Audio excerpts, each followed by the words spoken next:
આ સત્ય છે કે બ્રહ્માજી લેખ લખે તો તમારા લેખમાં પહેલેથી તમે ધરતી પર લખાઈને જ આવ્યા છો કે આટલું દુઃખ વેઠવાનું જ છે, તો આકાશ પાતાળ એક કરી નાખો, ગમે તેટલી મહેનત મજૂરી બધું કરી લો, બુદ્ધિ વાપરી લો, લોકોનું ઉલ્લુ બનાવી બધું ભેગું કરી લો, પણ સુખી નહીં થવાના, આટલો વિશ્વાસ રાખજો.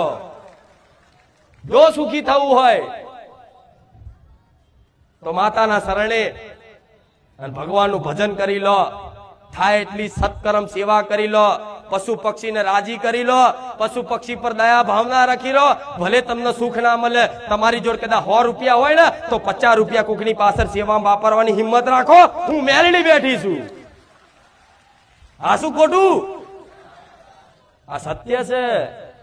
ભલે તમે નહીં સ્વીકારો, ભલે આ કડવું લાગશે, પણ ડોક્ટરે કડવી દવા આલે ને તો રોગ મટે છે. આ શું ખોટું?